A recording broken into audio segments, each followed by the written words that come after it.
So, hello all. Thank you for joining the Human Libraries of Procurement podcast. We call it the Human Libraries of Procurement for three basic elements: the human connect, the libraries part, which shows knowledge and wisdom, and procurement, because we talk about procurement. Today, we are joined with Scott Harrison, who is a human library in itself, and especially for negotiation. Scott, thank you so much for doing this. How are you doing today? I'm good, thanks. How are you? Good, good. Thank you so much. Scott, we'll start with your career journey, and then we'll take. Sure, yeah. I'll sort of keep it brief. Actually, the foundational skills so I've had a 25, 26-year career solely in negotiation, basically. But the foundational skills of that actually came from growing up in Glasgow. So I came, Supra, from what I would call gritty, not pretty, when I was growing up. But growing up in those streets, you learned a lot. You learned a lot about negotiation, how to read people, situations. So those foundational skills were built in my growing up. And then as I moved into the corporate world, I started to get proper training.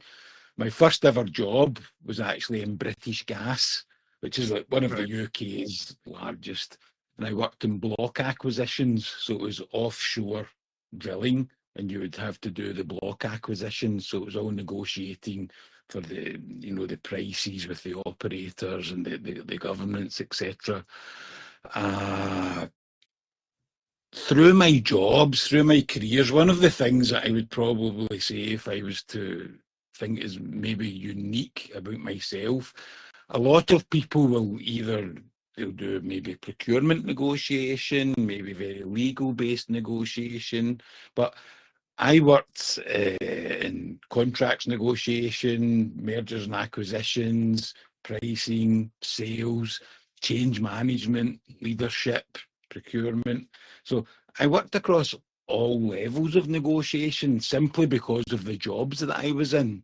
So the jobs that I was in, I guess it was positive. It gave me the opportunity to work across a very diverse range of negotiations, which a lot of people sometimes don't get that opportunity. But in addition to the work experience, I took some academic as well because I wanted to learn, from the academic side. I did the Harvard program in negotiation. If there is such a thing as hell, then Harvard program of negotiation is it. Give it a try. You won't want to do it again. But I also did the legal and contracts negotiation at University of Michigan. And for your procurement, I did Rutgers University for procurement and commercial. But on top of that, I'm an MSc EIT, so it's like Mayor Civilly, like EQI practitioner. So I'm basically credentialed as a practitioner for emotional intelligence. And I'm also an SCMP, which is an accredited strategic communication expert.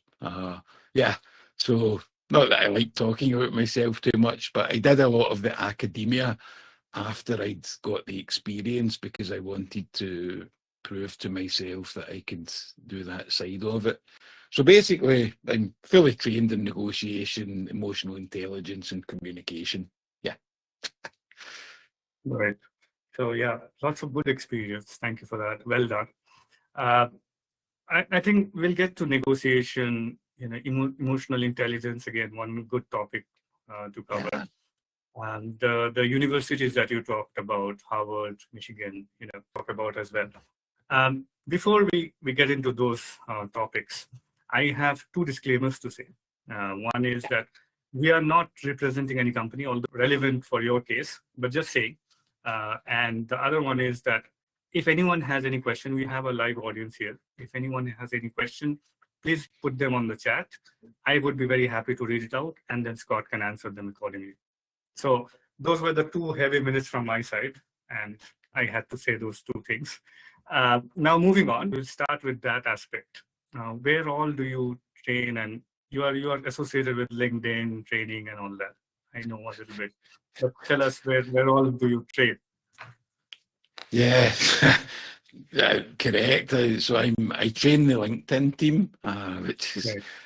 quite good because I'm on LinkedIn a lot. So the teams at LinkedIn that I train are more the SaaS teams, so the people that are selling the software as a service, and so you're training them in negotiation. But I maybe 60% of my business comes from renewable energy and oil and gas companies, but that's coming from my background. So because I spent so many years working in the field, working with Chevron, ExxonMobil, Orsted, all these different companies.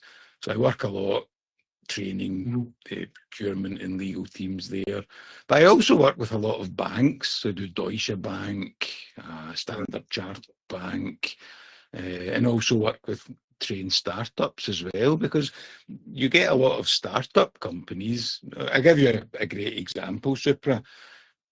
Quite common when you get, say, a tech startup is a CTO and a product manager have a great idea Right. and they make a startup, but they don't Right. have a business brain. They don't know how to negotiate, so they can't Right. get funding. They don't know how Yes. to do their supplier and vendor negotiations and all the things that come with it. So yeah, basically, renewable energy and energy is one of my biggest sort of areas that I, you know, and that's very, very procurement focused, to be honest. If you're selling, if the company's selling renewable energy units, some of these things are $10 million a piece, $20 million a piece, and yeah, in banks and things. Just everybody that either does contract negotiation, there's pricing negotiation as well, although it's not my favourite thing to do because we Right. can talk about that later. But yeah, Yeah. Now that gets me to that question, right? That when we talk about negotiation, the focus is mainly on the pricing negotiation, majorly for procurement, for example. But negotiation is basically everywhere, in every aspect of life. In that sense, it is in conflict resolution. It is in other things. Parenting, for that matter, is the biggest negotiation that you can have, right? So tell us, like, why should people learn negotiation, even if it is not only procurement?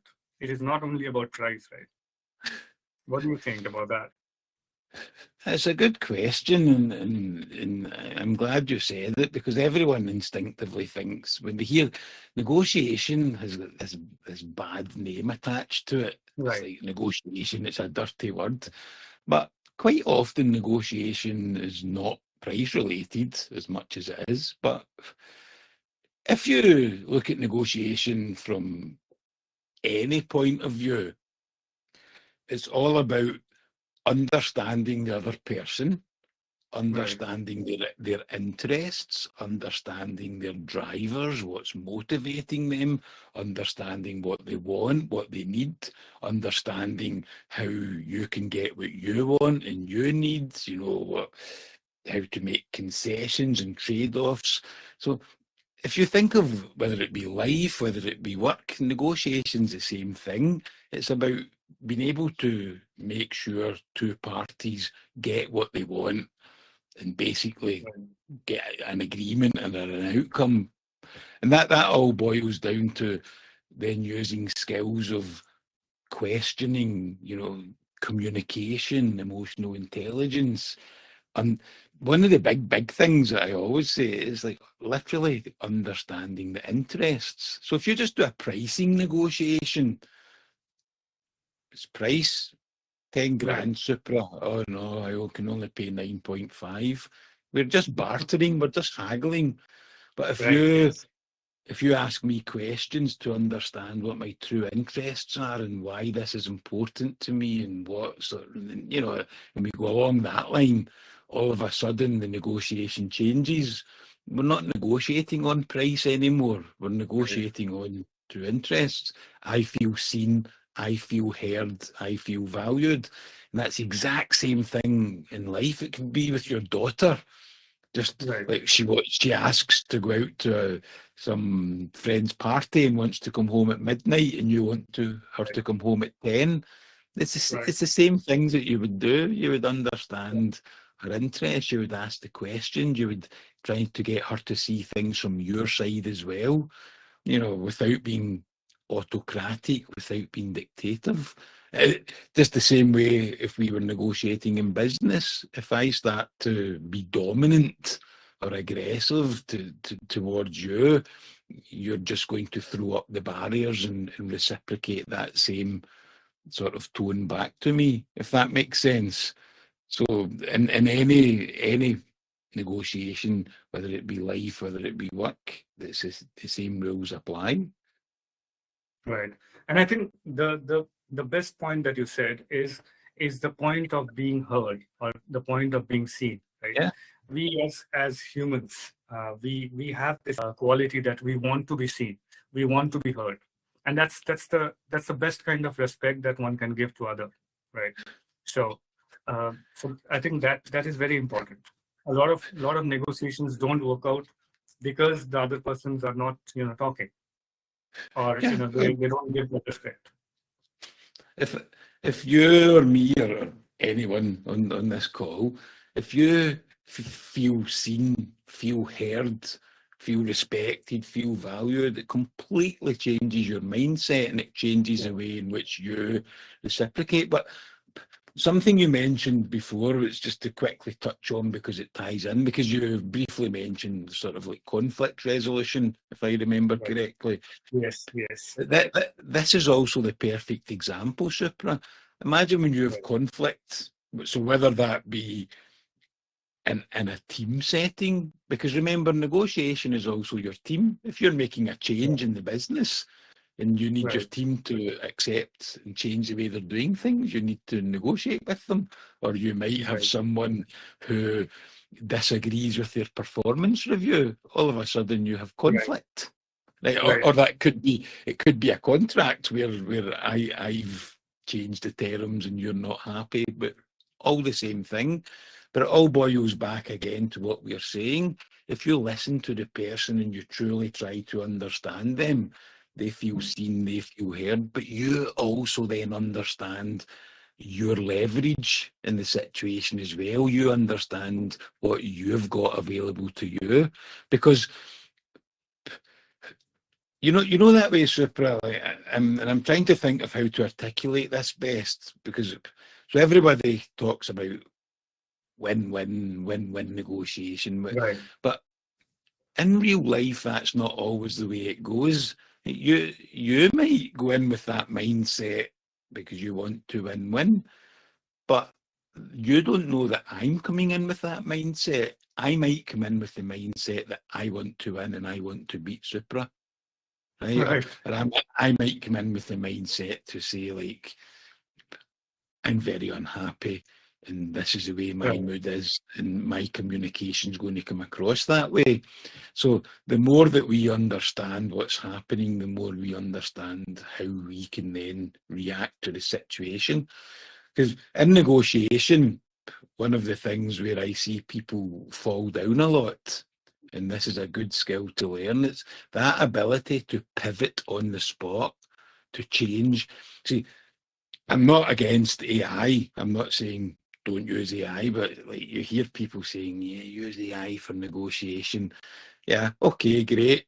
How is that going to help you when you're on the spot? Like right now, if you and I were negotiating in a room, I could have been on AI all day today, getting a load of information, but it doesn't help me when you say something that I never expected, or that when your attitude is completely different to what I was expecting, and I need to then think on my feet and change how I act, how I change the tone of my voice, So, yeah, that ability to think on the spot and really be adaptable and flexible is a skill that's needed. Yeah. Right. Yes.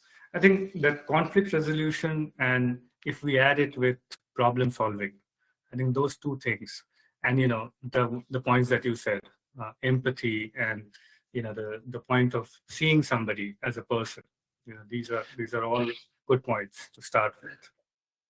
Yeah, you know, super. Look, when you say empathy, and there's two parts to that as well. So Right. we have our genuine empathy. We're genuinely Mhm. empathetic, but there's also, like, I'm sure you've heard the term like tactical empathy. But so we also in negotiation you use empathy tactically. It makes sense, you know, like. Right. I'm going to use that as a tool. I'm not going to use it to manipulate you. I'm not Yeah. going to use it unethically, but I am going to use it as a tool to help me Right. get you on side. So I will use empathy strategically. Uh, it's not to say it's not genuine, but Right. yeah, so two types of empathy. Mhm. And about the tactical thing, I also add one more point here that the tactical is also from a point that you should know those tactics. Yeah, You should know what a good cop, bad cop scenario is, or you should know what a nibble offer is, so that you don't fall for it. More than yeah. you using it unethically, it should be that you don't fall for those kind of things. I agree 100%. So one of the things I always, every training I do, I say it. Actually, there's an SGN video, a Singapore Global Network video. I actually talk about this. It's on YouTube. Mhm. But basically, one of the things I always say is we always want to negotiate ethically.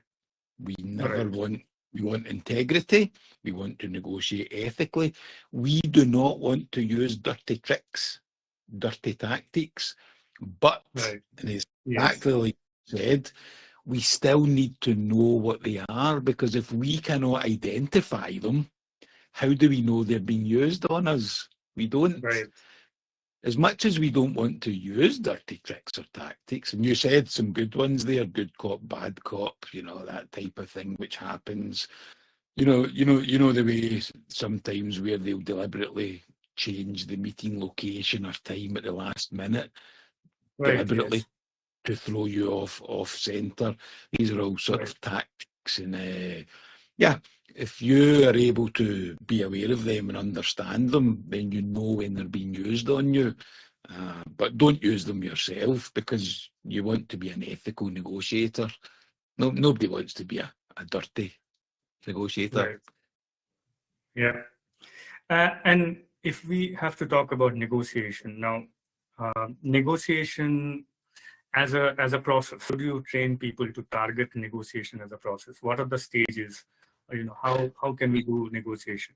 The first thing that I always train people, because and it's mind-boggling how many people don't do this. Right. Like, I'll use the number. I'm not saying it's the exact number, but we'll just use it. So literally 80% of your negotiation should be the preparation. But so many Mhm. people don't prepare. But Right. here's the perfect example. So whether it's a contract, a price, whether it's a salary, whatever it is that you're going in to negotiate, it doesn't matter. It's the same thing. If you just walk in, right, hypothetically, you're going to buy something or negotiate a salary. I'm just using Right. examples. So, and just say your price, you say, right, I'll pay 200k at the most, or I want 200k. And that's what you go in and you say 200k, and they say no, and then you're just stuck. That's you, and then Yeah. you start bartering. You're just haggling like a market stall at this point, and you don't really know where you're going.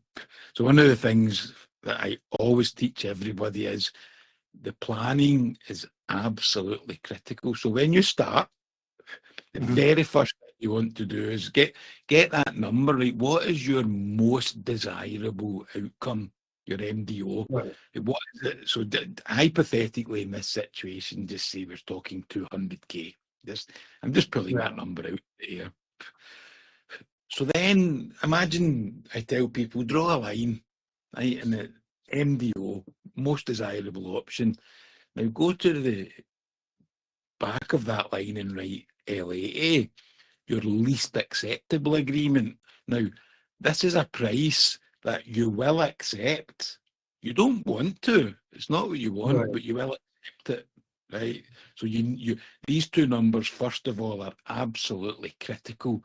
You need to know what you ideally would love to have, and you need to know what you will accept, but you don't want to, but you will accept it. But then you need to then say, okay, what's my reservation point? Now, this is where a lot of people get confused, Supra. People think your reservation point's your walkaway. It's not. Your reservation point is that point where you start to have reservations and start to think, right, this is not going the way I want it to go. I'm starting to get concerned here. So Right. this hypothetically, just say your Right. least acceptable agreement was 150. So maybe at 160, you might have Right. your reservation point. You might say, right, I'm starting to have reservations here. But your walkaway point, you need to have that mapped out as well. So at what point am I actually genuinely going to walk away? At what point do I firmly say, no, I'm not accepting? So that's going to be below your least acceptable agreement. So now all of a sudden we've got a walkaway point, we've got a least acceptable agreement, we've got a reservation point, we've got a most desirable. Now we're going to keep going. Sorry, you also need your fallback plan. And this is a great one. Yeah, because everybody, I read it on LinkedIn all the time, and it perplexes me. They say you're batting a strategy. Like, yeah, batting is not a strategy. Batting is what you're going to do. It's your option. It's your fallback plan. Should this not work out, it's not. It's your alternative. Yes. Yeah. Right. So you've got your fallback plan. Then, and I say to people, so in this planning stage, you don't know what your counterpart, what their MDO and LAA and reservation is, but you can start off with a rough guess. During the negotiation, you're going to question, you're going to find that out, but just flip your own one round in reverse, just to start off with. And then what you're going to get right in the middle is your ZOPA. You're going to get that zone of possible agreement, because your most desirable is probably going to be their least desirable, and vice versa. Yes. So in the middle, now when you walk into that negotiation, you're very, very, as I always say, confidence beats explanation. If you go in there confident, you shouldn't need to explain why your prices are what they are, why you're asking what they are. But another thing that's very, very important that I train on the preparation is the trade-offs. Like, concessions don't come for free. Like, I don't care how good the relationship is, I don't care how much you want the business, concessions don't come for free. So I'm happy if I plan it out, not in the moment. I'm not going to do it in the moment. I'm going to have it planned out in advance. So I'm asking for 200k. So if I anticipate that Supra takes it down to 185, what am I willing to ask for as my trade-off? Right. Okay. If he takes it to 165, as long as it's above my least acceptable. So I'll plan my trade-offs in advance, right? What am I going to ask for at each concession? And then that way you go in really confident. So you know what you want, you know what you will accept, what you don't want to, you know where you get concerned, you know what your trade-offs are going to be. And all of that planning puts you in a very, very strong position when you walk into that negotiation. Additionally, depending on what conversations you've had before, depending on what you know about your counterpart, you might do some extra preparations. If it's a contract, like you might, I don't want to go too deep into it, but you might think, okay, ideally I want them to take the transportation costs. I'll take the hit on the storage costs. You might plan all these things out in advance as well, because what you don't want to do is go into a negotiation and start negotiating over who's going to take the transportation costs, who's going to take the storage costs. You want to go in there and anchor that in there first because you're confident on it and take it from there. Yeah. I think that is one of the best preparation 101 for negotiation. You cover the entire thing, like what is your starting point, the best deal that you can get, where you start to get concerned, and what is your walk-away point. And the best part was, the best learning for me is that if you flip the entire thing, then you have the exact opposite for the other guy, and you have a ROPA that is very, very evident for you. I think that's a great way of seeing it. Just one point for anybody who doesn't know. Tell us about anchoring. I am a big lover of anchoring. So basically, when I was younger, Supra, I was taught wrong in the beginning. And I was taught, never say your price first, never reveal your hand at poker. And I found this to make me lose lots of times. So here's the thing. Right, anchoring, right? So let's stick with our hypothetical 200k number. So if I know that 200k is what I want, ideally, so I walk into my negotiation with you, and I'm always, one of my taglines is 100% of the time, firm on topic, soft on person. It doesn't mean be soft. What it means is always be firm on the topic, but be nice about the way you deliver it. Your framing should be nice. So you're not going in and being arrogant or you're going to frame it nicely. But basically, I'm going to go in and fairly quickly, at the right time, though, choose your moment. Don't just go in like a bull in a china shop. But I'm going to anchor. Okay, so Super, what I'm looking for is 200k.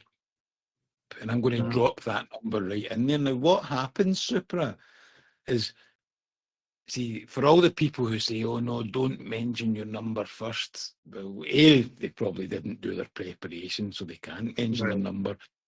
They've got this fear of being lowballed, but you can't be lowballed if you're anchoring the number you want. But the main benefit that then comes here is if I say 200k, the entire conversation becomes around the 200k number. Yeah, because you now need to, no matter what you want, no matter how low you want, you are actually now stuck at 200k trying to get me down. If I let you anchor first, and you go then and anchor at 150, I'm screwed because I'm now stuck because the conversation is all around 150. Anchoring is very powerful and a very good tool to use, but it can only be done if you did your preparation. So anchor high because you know they're going to take you down a little bit and you're willing to come down, so that's okay. Don't anchor too high. Do your market research, do your client research, and very rarely will that let you down. That will most always go in your favour. As I said, confidence beats explanation. So if I'm confident in my number, like if I anchor at 200k Supra, and you say it's too expensive, again, firm on topic, soft on person. So my framing will be nice, but I will not explain to you why I'm asking for that number. I will not justify to you. I will not try to justify it. In turn, I will have you explain to me why it's too much. Okay, it seems like you have an issue with the budget. Could you please help me understand what it is that makes you feel it's too expensive? You know, whatever it is you want to say, but I'm going to get you to justify to me because I'm confident in my number, so I don't need to explain it. And that's not arrogant. You're going to frame it in the nice way. Sorry, because I got this thought that the best part of this entire example that you are giving me is that if you anchor, and if your anchor correct, right, and if I have done my preparation correct, I might not ask you that question at all, right? And that gets me to the other point, that negotiation is best when it is done between two people who are prepared, who are good at their own, jobs. It's more of a dance, like what they say, right? Not a boxing match.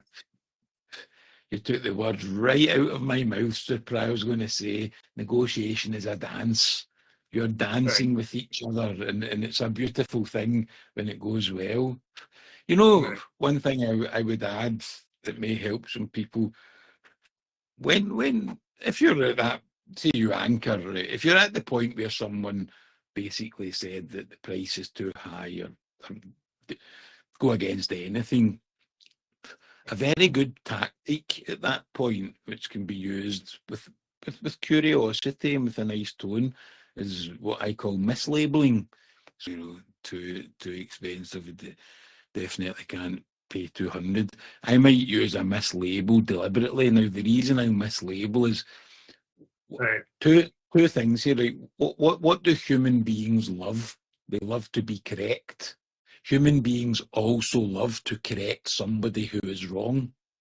So I'll deliberately mislabel and I'll just say, okay, I understand how you feel, Supra. It feels like it feels like, or it seems like you're powerless here, or it seems like maybe you don't have full control over the budget. Is there someone else that we need to speak to? Now, Right. I'll say that in a nice way, but I've deliberately mislabeled because you've not given me, you've not said that that's the case. But by doing so, you're actually going to give me more information. You'll say, oh, no, I do have control over the budget, but my reason for saying that is A, B, C, X, Y, Z. You're going to open up to me. You're going to start explaining. And every data point that I can gather helps me with my next approach. So, the examples that I get often, but whenever I talk to some other supplier, like not the guy who got the business, any other supplier, and that supplier asks me, can you give me an idea about how much that price was? And I give them a XYZ number, not necessarily the real number, let's say around that number. And that supplier just starts telling me, oh, that's too high. We could have done it in half the cost and all that. That's one other way of mislabeling, like what you said, right? He's discrediting me from my job. And then I start to defend myself, like what you said, right? I want to be correct. So I start giving him more information. No, we got this also, we got that also. So, that's a great point as well. See, on that point, and because remember, like I said, and you've just proven it, confidence beats explanation. You go into I want to defend myself, but don't. But every business in the world, they can have a million needs, but they're all connected to three core business needs. Every business on the planet has three core needs, which is quality, time, and cost. So when that, like the guy you were talking about there, you start to ask questions. So you're not defending, you're not explaining, but you be curious and you just say, so I understand how you feel, and I've felt the same way in the past, but what is most important to you? Is it the quality? Is it the time? Is it the cost? Like literally name it, telling you. Right? And then you know which one it is, and then you can talk about how you know where I'm going with that one.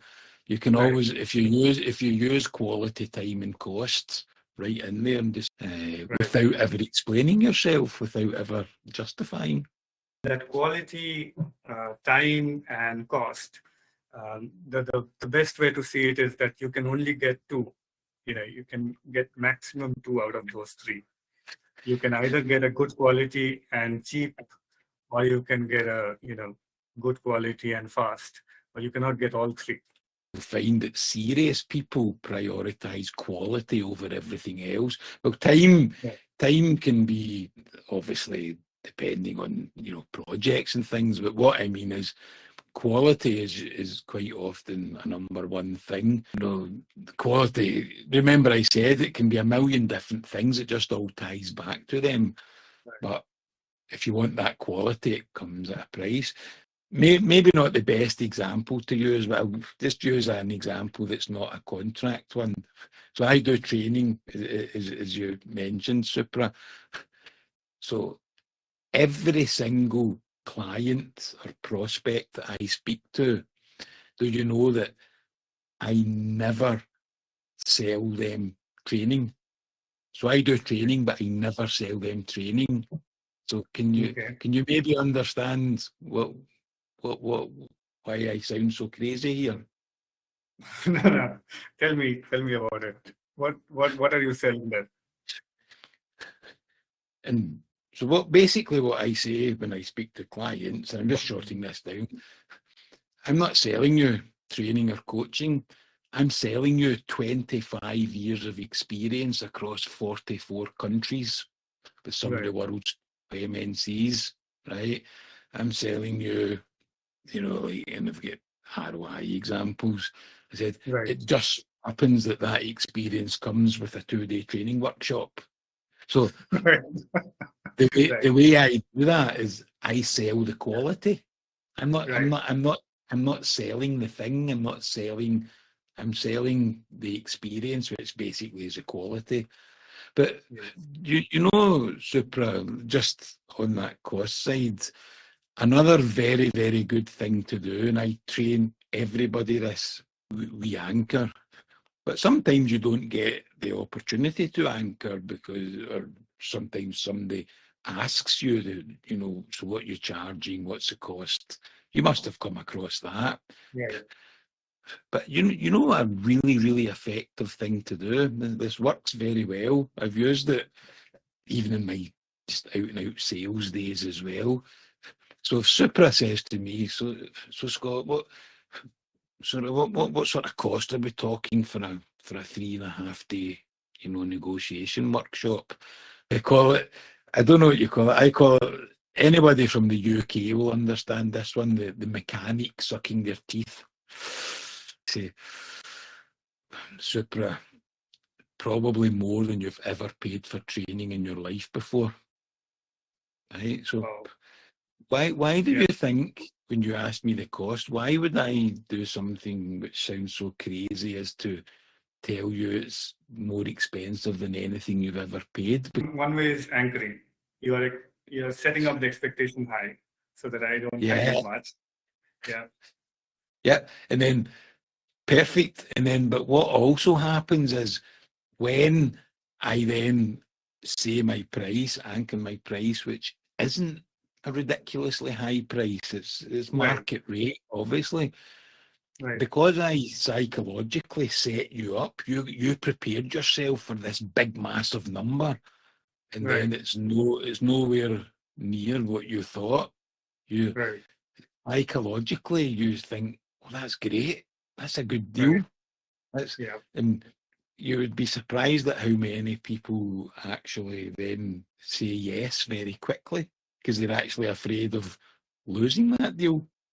So a good thing to do is literally when someone asks a price is go possibly more than you've ever paid before. And then you're going to naturally say, oh, well, what is it then? Tell me. And I'll say, okay, just say it's like 10 grand. And you'll go, oh, that's not too bad. We've got the budget for that. I think we touched on the negotiation. I just wanted to take some comments here. So Margaret says, know the tactics. So the thing that we covered before. She said good one on that. And then Harold says, what is the definition of a good negotiation? Is that when both sides leave happy? That's actually a very good question, Harold, because there are different types of negotiation, like we said before. So the definition of a good negotiation depends on what the person wanted. So it could be a win-win. But I would say, in a general sense, the definition of a good negotiation is when someone did their preparation and their planning, and they went in there and they basically got what they wanted from their planning, and then that's a good negotiation. So even if Supra and I negotiated and Supra didn't get everything he wanted and I didn't get everything I wanted, that can be a good negotiation. But as long as what we had both planned beforehand, we got, within that range, then yeah. And I think also a definition of a good negotiation is one where there's no posturing. Right, two people go in there. It's interest based. You don't haggle over price. It really is a conversation with each other where you're truly.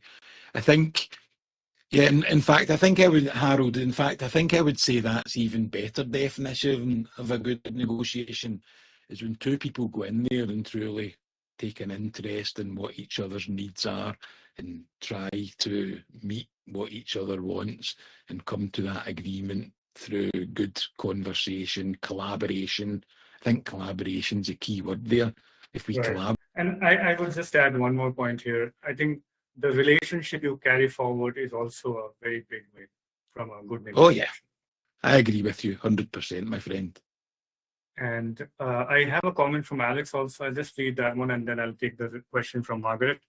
Alex says, a good negotiation is the one that achieves a fair outcome, strengthens the relationship, and creates long-lasting value while respecting the needs of all involved.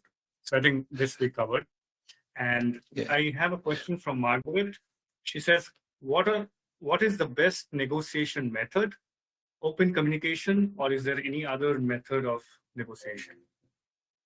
I think open communication, Margaret, is one of the best methods, but it will fall back to really being interest-based. The more that you, because open communication, yes, but open communication won't always do everything you need it to do.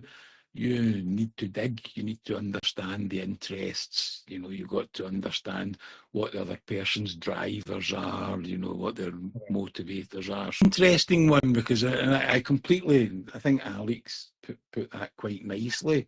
In negotiation, we try our best not to use the word fair, because the minute the word fair gets used, problems can arise, because what's fair to you might not be fair to me. And what's fair to me might not be fair to you.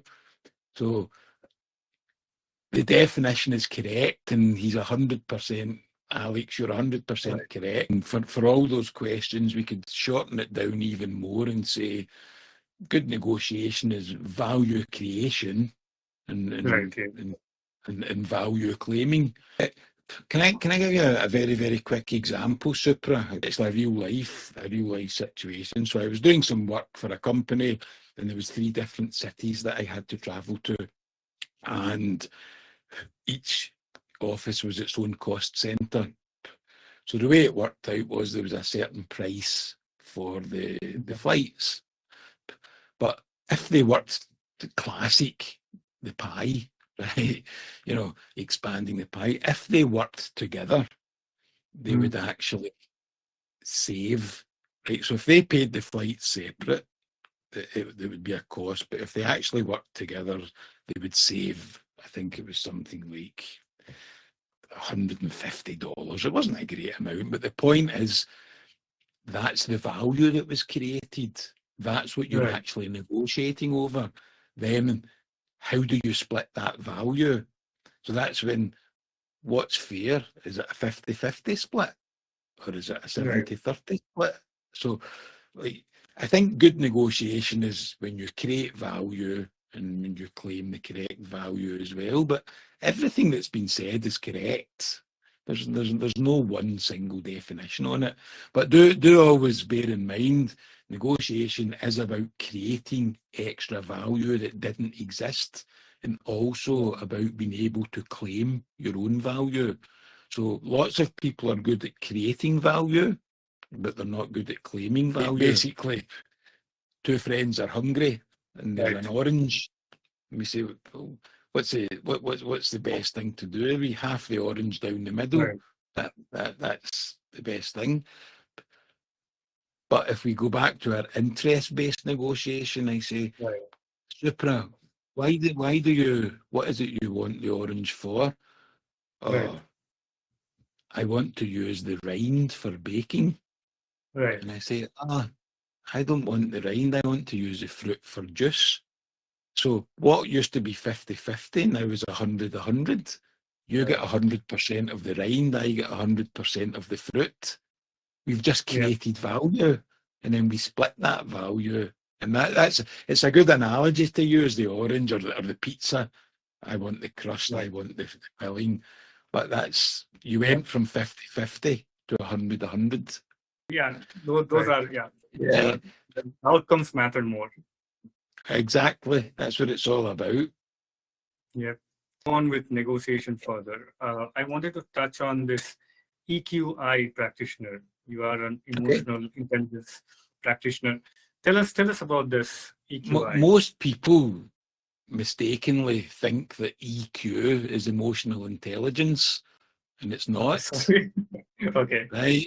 Yeah. So they say EQ, and they're Uh, meaning emotional intelligence, but so EQ is actually a very technical. You need to learn how to do it, but it's a scoring and grading system, right? So it mhm.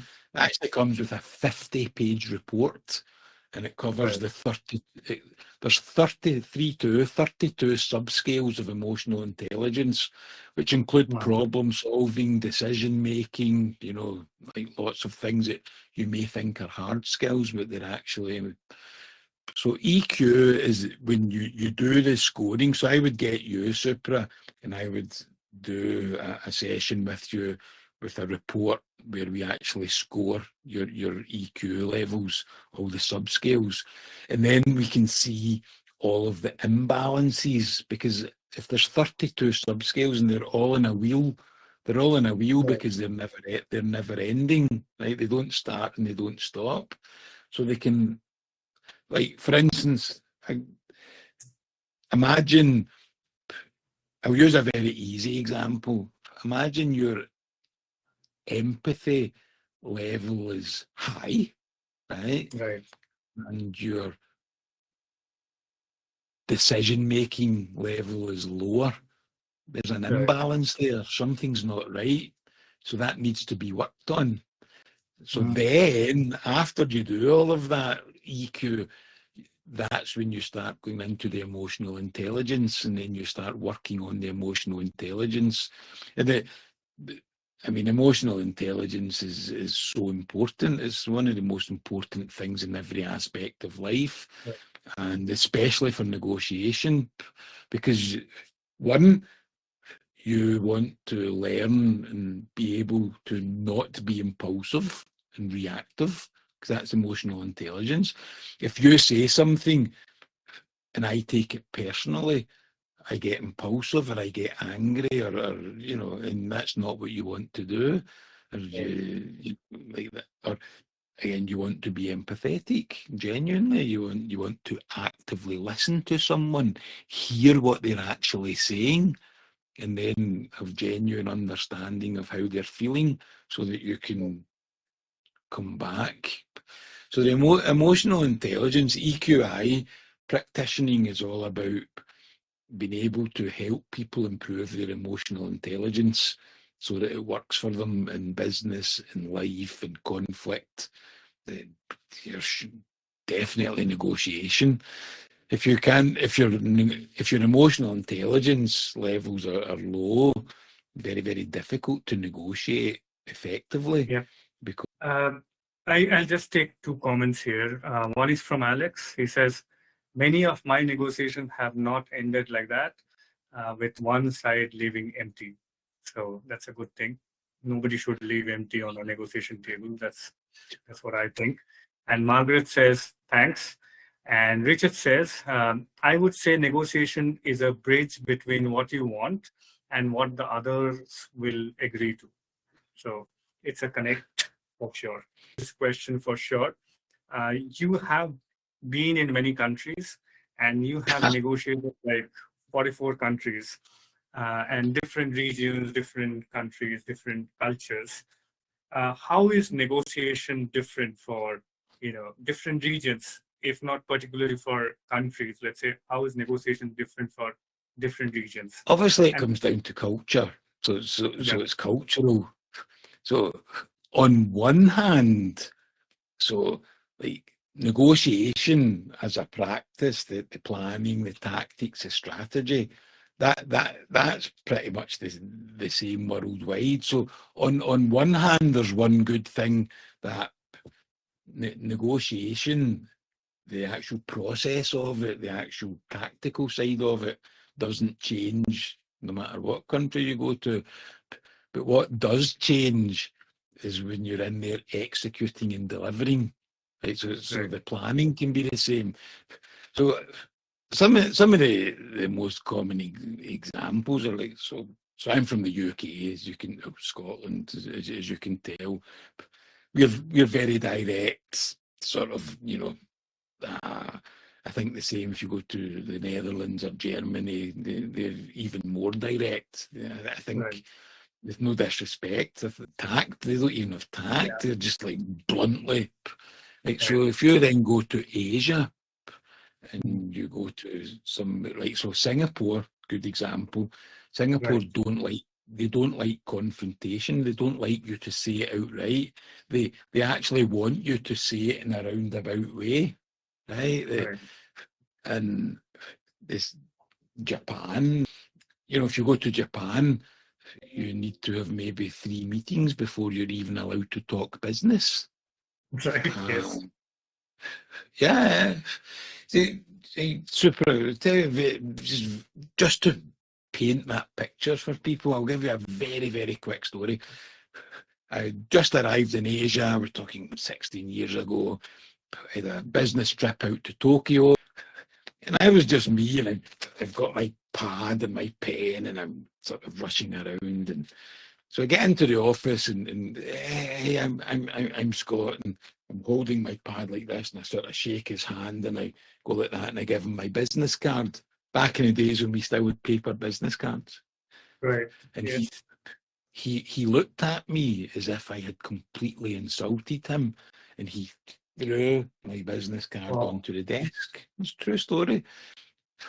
So we have this meeting, and he's a bit frosty, but it's okay. So we come out of the meeting, and the Japanese sort of colleague I had, I said to him, "Hey, what happened right, there? Like, why was he so frosty?" And he said, "Oh, he said, you made big mistake." He says, you handed him your card. And I was genuinely, what do you right, mean? He says, you cannot shake his hand or hand him his card. He says, you need to take the card in right, two hands, yes, bow down and hand to him. He said, you're just right, handing like that and shaking his hand is big disrespect. So right, culturally, if you're going into a negotiation, you need to be very aware of these things, because right, you can do all the planning, but as I say, if you go to Scotland, you can just be very direct and say what you want. But if you come to Singapore, you need to try and be indirect and get that right, message across. And they definitely, if you take Singapore, for instance, they do not like to be questioned in front of their peers.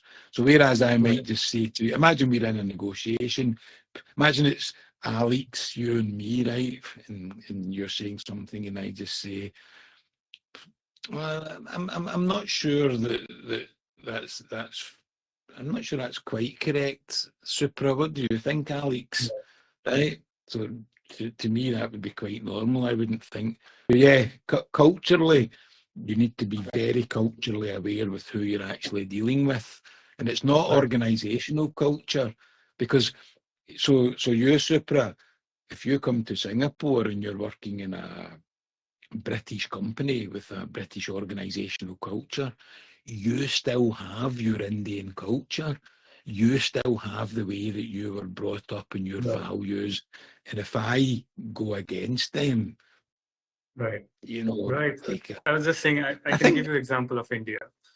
We negotiate everything, and yeah, especially if you're on the street of India, and there is a market, where people ask something that what is this cost, and then the shopkeeper will say something, let's say 100 or whatever rupee, and then the guy actually leaves the place that it's too high. The shopkeeper calls you back, and then again they start the entire process again. And then the negotiation actually starts from Fear there of at loss. times. That's when you do the fear of loss. Take Right. something away from someone, create urgency. The comments was very good. I think it was Alex had said most of his negotiations never end with someone not Right. getting what they want. But that's actually a very, very good point, because if you expand on that one that Alex said, if you're in a negotiation and the other side, their counterpart, hasn't got what they want, like Alex said, your negotiation is not finished. It's actually a very good point that he brought up. It just came back to my mind there, and I'm thinking, yeah, that negotiation's not finished. You might take a break, you might come back a day later, but you can't just see that as being a done deal. Good point, Alex. Very good point. Yes. I have two quick comments that I'll just take. One is Harold. He's talking about that directness for German and Dutch people. He says just a bit, not that much. And Margaret says that's us, about the negotiation that I said about the street negotiation that is there. So we have those two quick comments there. And I understand this is just an hour. We at least need 2 or 3 days, as you said, to cover all the topics for negotiation. We need to keep it short to an hour's time. Now, thank you, Scott, for doing this and for all the information that you have given us. Now, before I end, is there anything that you would like to add? No, I'm just happy that you had me on. I appreciate the opportunity to come on and speak. Glad you listened to me. Sorry, just when you said, was there anything I wanted to say? Obviously, we didn't cover influence, but a very good thing to look at just quickly is if you look at Robert Cialdini's 6 laws of influence, and you actually learn those, they're actually very interesting. So it was just a quick side note. We talk about influence and negotiation, but if you actually understand Cialdini's psychology, 6 laws of influence, the law of reciprocity, the law of social proof, these type of things, they will help you greatly in negotiation once you understand them. Right. Now, I wish we could have gone more. I could have gone more, but it's just that time constraints that we have. I think lots of good points on negotiation. I think a lot of people will learn a lot of things from you on this session. I think the best one that I remember is the confidence beats explanation. That would be with me for a long time, I think. I like to remember that. The entire line of where you stay in negotiation, that is very good as well. The flipping over and all that. And for everyone's information, this episode is recorded and it would be on Alchemy Live. I would edit this and I would put it on my YouTube channel. And for anyone who wants to contact Scott, he can be contacted in Alchemy, or Scott has an ID in LinkedIn and YouTube as well. So when I upload this in YouTube, I'll share those links as well. So anybody who wants to contact Scott, please contact Scott for further negotiation discussions. Yeah, and I plan to, I've been speaking with Alex recently about the Alchemy Network, so I plan to start using the Alchemy Network more, so hopefully you can get me on here as well, so yeah. Right. Thank you again, Scott. Thank you all. No, thank you. Thanks everyone for listening. I know I can talk a lot. No, it was a great session. Thank you again, and have a nice day then. Bye, everyone. Right, see you later. Bye, everyone. Thanks. Bye. If you like this video, please like and subscribe to the channel.